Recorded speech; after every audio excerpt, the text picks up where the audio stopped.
Catherine. Chief. I say me nigga baptism for go Kate. Hey. Chief. Ma Catherine to come here Catherine. Name no pin na man name. Oh, Chief. It is so beautiful. You see go color. I want to chag. Oh, Chief. Man no gna nwoko wala lotara gna. Anum bia no lo na se na ilo na ti. Nchili akam na welu. So Jehovah Rapha, Jehovah Jireh. Nna mo onye na ewure di otu enye nwatakịrị mara ihe. You are a humbly girl. You will humbly. Ume rurugala. Your chest there for grand. Ya will be rurugala. Your chest there for grand. Hey, I am so happiness. Immediately I hear say you don't get married. Now you know te dig the one. Yeah. Oh, dig question na agbankwugo every Friday. Friday all agbankwugo. Friday all agbankwugo. Oga agbagide nkwugo te nkwuno gi na ha. Because you a beautiful girl. You will make an honey. Onye ola drego no te ga masi seri oto. No me go. Because it's your mother fruit of the womb. Ya we so open naga. Nego. Digu kwa ne lot ori. Yeah. Hey.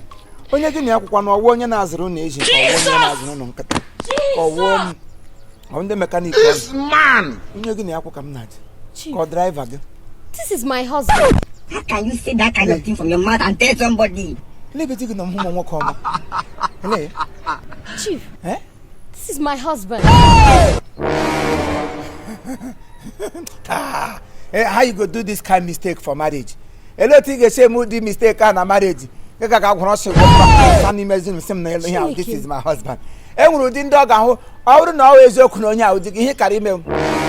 my husband. This is my husband.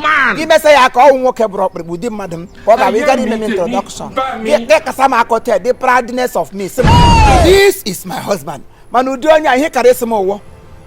This is my husband. You will have to show your thing. How can you marry this kind of person? Say now your husband.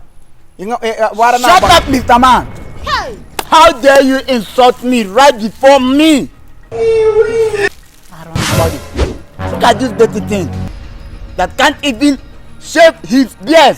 You don't even have money to shave your beard. Look at this dirty something. You're insulting me before my angel.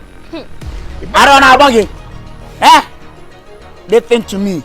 A man is not measured by size or height, but what is upstairs and bank account. How much is in your bank account? Is it because you see me walking with leg? It's just evening strolling. I parked my car in the compound.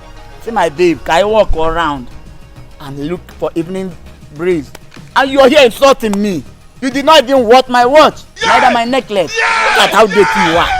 Instead of you to beg her, call your mom. Come with go some pepper. Keep tana mad. You know you're not crazy. Are you crazy? It's not one thing now. Sanitize again to the pempe. Sanitize again I see the pempe. Look at this idiot. Look at what you're eating. You better you. Already tell this thing, you come and talk to my wife. Idiot. Let's get out of here. Look at this idiot. Hey. Hey, babe. Catherine, one name, one, la ni.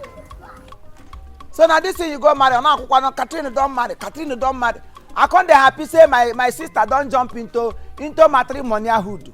I'm a me background ni mu wood. Bingo. Hey! This man! So you're proud of this one now? This is my husband. If I were you, I go say, this is my husband. Or, that is my husband. Than to say, this is your husband. If to tell you agree, when I they come to you for marriage, give a combo into my relationship.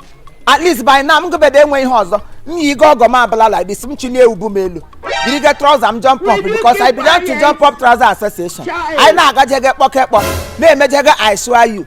Get go wagon. Make I tell you, no, they carry this kind of thing come out to my conversion. Make him be house husband. When they go evening stone, you go use money and pepper me. You never sandpaper your face. Now go for church now, go collect deliverance because you him huranya man like there. Ebrange tashi emene manya cocaine in the sea. I go beat you. The size of a man. Which size? You got some the brief of a man is not the size of his brief. Scally wand. Come what take na neighbor. Giluru Dudin, don't cross him over here. Man where did Umazi enwe ha na akpo anya oyi. Ekporo nkata aga hu je na street. Makwa seche mo se awonye na azuru ha eji. Mo wa aboki na amire ha shoe corner. Shoe signer. I'm seeing a Woody. Hey! It's a pity. Oh! Catherine!